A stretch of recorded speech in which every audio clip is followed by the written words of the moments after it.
Hello there. So today I want to go through this quote from Ronald Reagan. Ronald Reagan famously said, "Well, the trouble with our liberal friends isn't that they're ignorant, it's that they know so much that isn't so." That's a clever play on words and all that. I actually think that this idea that we know so much that isn't so applies to like all of us. So you got everyone in their echo chambers, everyone in their bubbles, everyone listening to the people on their sides and all that stuff, and there's all the stuff they're hearing that they think they know that isn't so. So if you're on the right, like I am, and you're hearing all these political commentators on the right, what you're essentially hearing is, I know people on the left, they're nice people, they're decent people. However, the left is crazy and radical, and we got to stop them. And there's a divide happening in this country, and there could be a cold civil war out there, and we need to get ready to arm up. I think this is nuts. I think we got to get worried about arming up and doing this stuff when the government starts actually taking away all our guns and destroying the American ideals. But I think that when that happens, if or when that happens, there's going to be people on both sides actually caring about that when the stuff really hits the fan. That's what I think is when people are actually really going to wake up and actually get there. Now we're not really there. I think that a lot of us, most of us, I'd say there's a good majority of us probably who never actually experience a war or what it's like to get to experiencing a war. So this idea that we're able to state that, oh yeah, there's a war on its way, we can tell there's a war coming. I don't know how you can actually even understand what that's like. What it's like to even, you can maybe read a book about it and think like maybe logically this can actually be something going in there and all that stuff, but to really experience a feeling of that, I mean, there's a lot of security, really. There really is. I think there's a lot of safety and a lot of security and a lot of stuff going on that there's stuff to worry about too. I'm not saying there isn't anything to worry about, but to that extent, to that extreme, I don't even know if we're anywhere close to that. And I don't know that we can even understand if we're close to that or not too. So this idea that we have people out there on the right calling out to their whole audiences, look, where the possible civil cold war happening or whatever you want to call it. I don't think that's right. I think both sides there's radicals. I see more radicals on the left than the right. That's my personal thing that I see, and most people on the right would actually obviously agree with that. However, I also think that there's more sane, rational, decent human beings on both sides.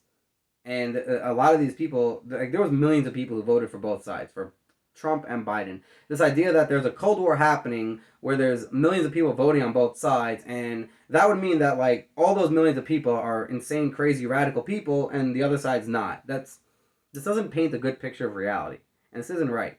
So this just goes back to what Ronald Reagan was saying. No one stuff that isn't so.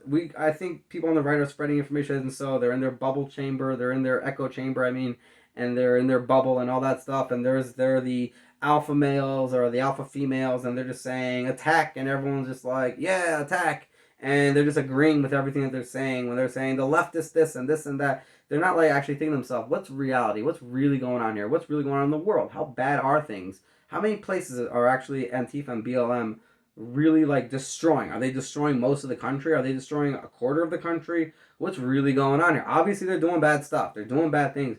But is that really like how the left is destroying the country right now? I mean, maybe it's a picture of how the left can eventually destroy the whole country, but is that all the left? This is a minority of the left, and we shouldn't necessarily be judging all of the left based off those minorities. Maybe we should just be calling out the politicians and the Antifa and the BLM and those particular groups and saying, we are against these things, and you on the left understand that these are radical things and how they got there. So if you're going to say the philosophy of the left caused them to be there, and they should change their philosophy because you don't want them to end up there, but you care about them and all that stuff. There's ways to go about things better than just saying like there's a war happening and we're gonna be attacking one another and we don't even know what a war looks like, but we're gonna be able to predict a war. Like this to me seems quite crazy and nuts on both sides. There's stuff happening on both sides that are crazy nuts. They're just done in different ways. And the right, I fear, I've been saying this, the right I think can just fall into the left the same way the left fell into the left when they were initially more like the right, as far as I know. In a lot of ways, there was a radical left also, when there was also a more sane left. So it's just a matter of if you're part of a mob, you're part of a danger zone that can end up being part of like Antifa and the radical left, as far as I'm concerned. You're part of this group of people who can just say things like on CNN or whatever it is. But Rudy Giuliani came out and he was speaking to some reporter, and he asked the reporter, "Where are you from?" And the reporter's like, "CNN," and then he laughed at them. And then there's this guy in his show, a prominent figure on the right, reporting on that, saying, that's actually right. Rudy Giuliani laughing at the CNN reporter was a good thing. And I'm thinking, like, why is that a good thing? This guy's laughing at someone because of the institution they're in. All they did was ask a question or just make a statement or whatever it was that they said. They probably asked a question. But that's not a reason. You just answer the question. You think the question's no good? Call out the thing that's no good about it. But the idea of you just laugh at someone because they're from CNN, and then you got prominent figures on the right saying that's okay. And what are we going to laugh at next? What are you going to do next? We're going to mock people. We're going to start treating people like they're pieces of garbage because they're part of whatever institution it is. Where does this end? Should this even start somewhere? I don't think this should be something we should be engaging in, indulging in, thinking this is a good thing in any conceivable way. I see, like, in general, with atheists, one of the things with atheists is they believe you have to, in order to get my respect, you have to earn my respect. I don't have to give you respect. You got to earn it if you want my respect. Who do you think you are? Like, very egotistical, very no way to, like, behave or treat anybody. And you got a prominent figure, prominent atheist out there saying, mock theists, mock their religion, mock their points of views, all that stuff, because it's just bad, it's awful, it's wrong, it's not truth, and we are people of science and we believe in truth and all that stuff, and just mock them. And now you got a bunch of atheists since then just thinking like it's okay. And I think they were like that before that as well. This is their behavior and it's wrong and it's flawed.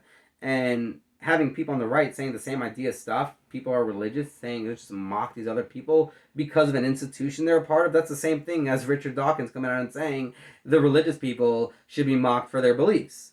And I actually questioned him about this in his mailbag, and he's like, the difference is that Richard Dawkins is an atheist and atheism is wrong, but here they're actually right and all that stuff. It's like, I think he's wrong, and I think this is crazy. I think this is bad stuff. And this is not something the right should be engaging in. We can't be mocking people and insulting people because of who they're from. You can be civilized and decent, and these people all talk about that same stuff simultaneously, but it's mixed messaging and it's bad when you're saying let's be decent and civilized but also mock people and laugh at people. And it's okay that Rudy Giuliani goes out there and mocks CNN reporters and laughs at them and all that stuff. This is not good stuff. This is really bad stuff, and we gotta really, I think this all goes back to what Ronald Reagan said, because this all really, it has me thinking about that line. We all, about the liberals in that statement that they just know stuff that isn't so, or whatever. That's just all of us today. It's people on the left, people on the right. We're all doing this, and we got to find ourselves to not be doing it and be better. Anyhow, like, subscribe, share. Join me on my Facebook group, America and Values. Thank you. All the best.